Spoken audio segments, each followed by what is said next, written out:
Good morning all of you. आप सभी का स्वागत है आज के इस वीडियो लेक्चर में। आज हम लोग एक ग्रुप सी में CSIR नेट के अंदर पूछे जाने वाला एक एनालिटिकल क्वेश्चन पे बात करेंगे जो रिलेटेड है ये पेप्टाइड सीक्वेंसिंग से। तो आइए शुरू करते हैं। क्वेश्चन ये है कि the number of fragments generated when the polypeptide and the polypeptide had been given is subjected to complete digestion with trypsin. अब देखिए, इस तरह के क्वेश्चन बनाने से पहले एक बात हरदम याद रहना चाहिए कि किसी भी एमिनो एसिड का सिंगल लेटर पता होना चाहिए। किसी भी एमिनो एसिड का सिंगल लेटर पता होना चाहिए कि किस एमिनो एसिड के लिए कौन सा सिंगल लेटर लिखते हैं। यह सबसे पहला बात। दूसरा, स्पेसिफिक एंजाइम का डाइजेशन साइट पता होना चाहिए कि कौन, जैसे यहां पे ट्रिप्सिन है तो ट्रिप्सिन किस एमिनो एसिड पे एक्ट करेगा, यह भी पता होना चाहिए। तो इस क्वेश्चन बनाने से पहले हम लोग कुछ एंजाइम के बारे में समझ लेते हैं। जैसे देखिए, कुछ एंजाइम के बारे में समझते हैं। जैसे इसी एंजाइम से शुरू करते हैं। ये क्या है? ट्रिप्सिन है। ये ट्रिप्सिन क्वेश्चन में दिया हुआ है।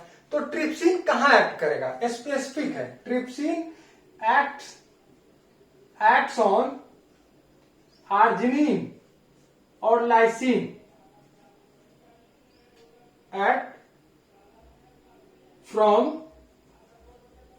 C terminal end।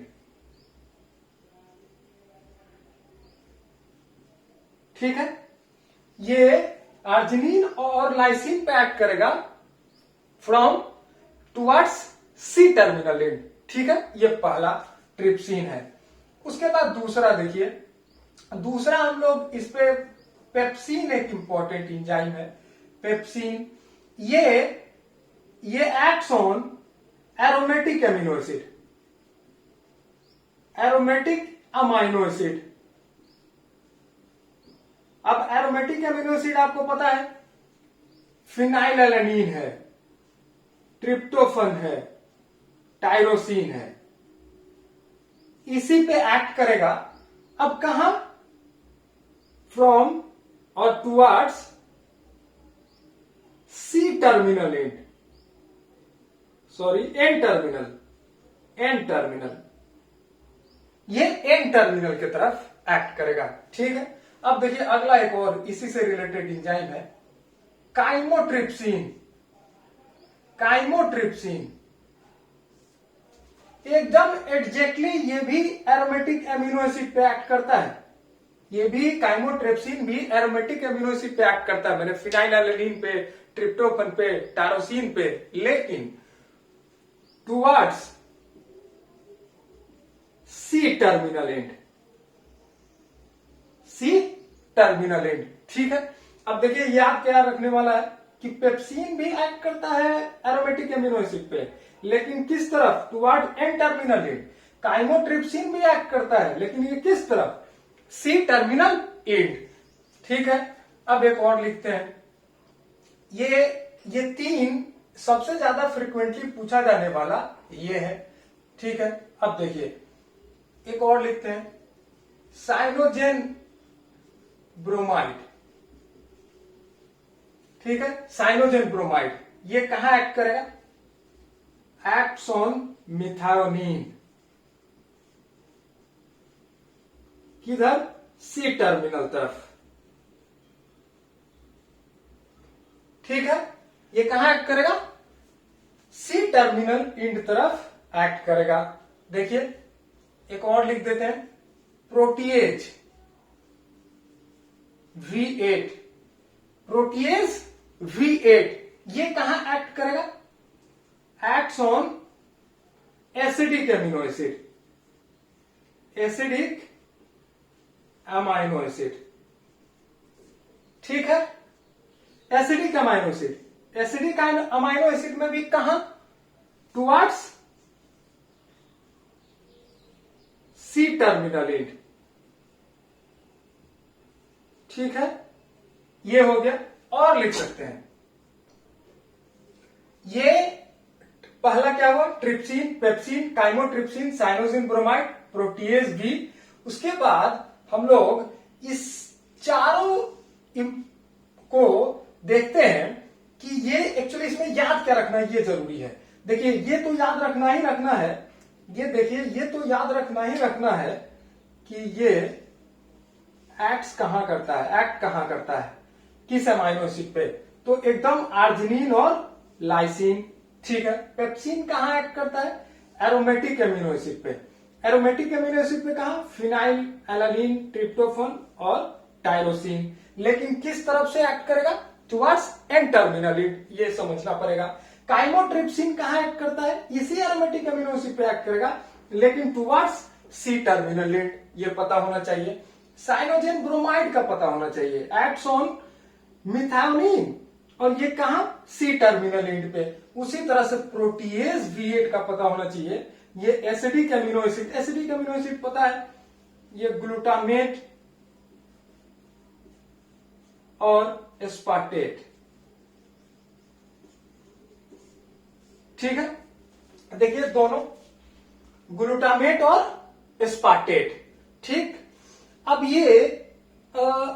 ये सारा का सारा जनरली किसी पॉलीपेप्टाइड चेन में कभी कभी कोई पॉलीपेप्टाइड चेन दिया हुआ रहेगा, और ये लगभग इसमें से 3-4 दिया हुआ रहेगा। ठीक है, 3-4 कि ये इसमें से ट्रिप्सिन भी ऑप्शन में रहेगा, आपके पास डाइजेस्टिंग एजेंट के तौर पे ट्रिप्सिन भी रहेगा, पेप्सिन भी रहेगा, काइमोट्रिप्सिन भी रहेगा, साइनोजिन ब्रोमाइड भी रहेगा, प्रोटीएज B8 भी रहेगा। तो आपको स्पेसिफिक साइट इसका याद होना चाहिए। अब इस क्वेश्चन को देखते हैं, देखिए इस क्वेश्चन को, ये क्वेश्चन क्या है कि ट्रिप्सिन एक्ट करेगा कहां, ट्रिप्सिन कहां एक्ट कर रहा है, आर्जिनिन और लाइसिन पे। देखिए एक और बात, आर्जिनिन को हम लोग R से लिखते हैं और लाइसिन को K से लिखते हैं।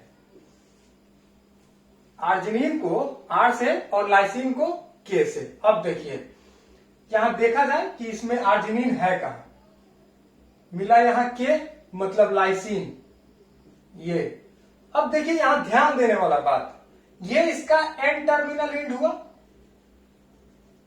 और ये इसका सी टर्मिनल एंड हुआ, एन टर्मिनल और सी टर्मिनल। ये कहां क्लीव करेगा, ये क्लीव कहां करेगा, टुवर्ड्स सी टर्मिनल, मतलब यहां से क्लीव करेगा, यहां। ठीक है, नॉट हेयर, यहां क्लीवेज नहीं होगा, क्लीवेज कहां होगा, क्लीवेज यहां होगा, सी टर्मिनल एंड तरफ, क्योंकि यहां एन है और यहां सी है, ये सी टर्मिनल एंड तरफ ये क्लीव करेगा। ठीक है, एक फ्रेगमेंट हमारा ये हो गया, एक फ्रेगमेंट ये हुआ। अब देखिए दूसरा क्या पूछ रहा है कि अगला फ्रेगमेंट देखते हैं। देखिए एक और के यहां है,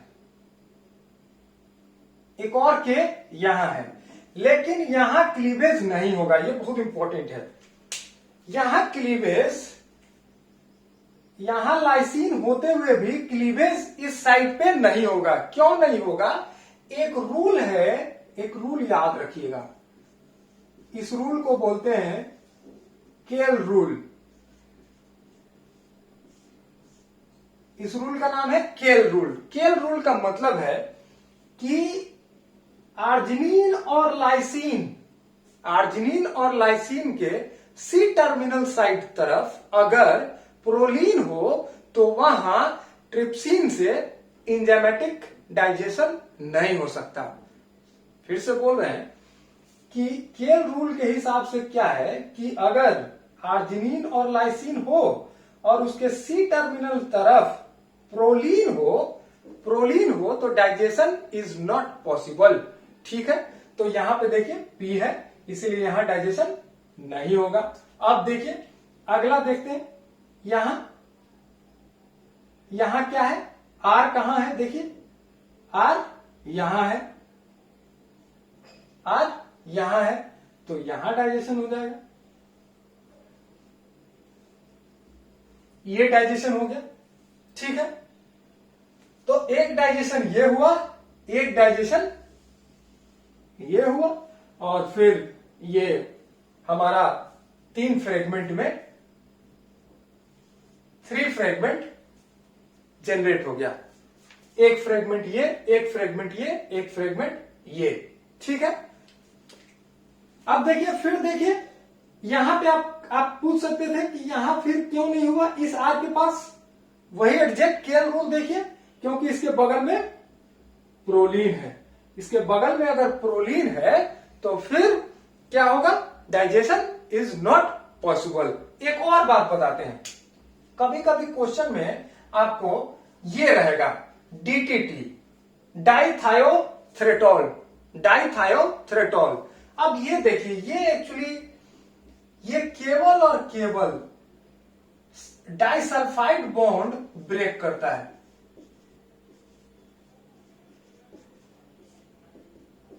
डाइसल्फाइड बॉन्ड ब्रेक कर सकता है। तो ऑप्शन में कभी कभी डाइथायोथ्रेटोल दिया हुआ रहेगा, डीटीटी, वो कंफ्यूज करने के लिए रहेगा। ये मेन चेन के किसी भी बॉन्ड को ये ब्रेक नहीं करता। ये करता क्या है कि कभी कभी किसी चेन के अंदर सल्फर कंटेनिंग एमिनो एसिड, मान लिया सिस्टीन है, सिस्टीन साइड बाय साइड अगर है किसी चेन में, तो ये क्या करेगा कि सल्फर डाइसल्फाइड बॉन्ड यहां बना देगा। तो ये केवल और केवल इस डाइसल्फाइड बॉन्ड को ब्रेक कर सकता है, ये इसके बीच के बॉन्ड को ब्रेक नहीं कर सकता। इसीलिए ऑप्शन में आपको डाइथायोथ्रेटोल भी कभी कभी रहेगा, इसलिए कंफ्यूज नहीं होना है। तो इतना सारा लगभग पांच आपको डाइजेस्टिंग एजेंट जो एंजाइम है वो उसका साइट, स्पेसिफिक साइट आपको पता होना चाहिए। और इजिली ये लगभग हर एग्जाम में, चाहे सीएसआईआर की बात करें चाहे गेट की बात करें, देखिए ये क्वेश्चन गेट 2017 में था। इसी तरह का क्वेश्चन कभी कभी क्या करता है कि आपको ये फ्रैगमेंट दे देगा, ये फ्रैगमेंट, और बोलेगा कि इससे पॉलीपेप्टाइड चेन बताइए, पॉलीपेप्टाइड चेन। तो आपको स्पेसिफिक अगर डाइजेशन साइट पता है तो आप ओवरलैपिंग से पॉलीपेप्टाइड चेन बता सकते हैं कि इस डाइजेशन के बाद, ओरिजिनल डाइजेशन से पहले ओरिजिनल पॉलीपेप्टाइड चेन क्या होगा, ये आप एस्टिमेट कर सकते हैं। लेकिन इससे पहले आपको कुछ पर्टिकुलर इस एंजाइम का आपको डाइजेशन साइट पता होना चाहिए, तभी आप इस तरह के क्वेश्चन को सॉल्व कर सकते हैं। और ये अमूमन हर एग्जाम में एक क्वेश्चन इससे जरूर रहता है, इसलिए इसको ठीक से समझना है। Thank you. ये बात जरूर याद रखेंगे कि केएल रूल क्या है कि कभी भी आर्जिनिन और लाइसिन के टुवर्ड्स सी टर्मिनल एंड पे अगर प्रोलीन होगा तो ये स्टेरिक हिंड्रेंस इसका कारण है। तो ये क्या होता है कि एंजाइम इस पे एक्ट नहीं करता। चलिए आज के लिए इतना ही। Thank you.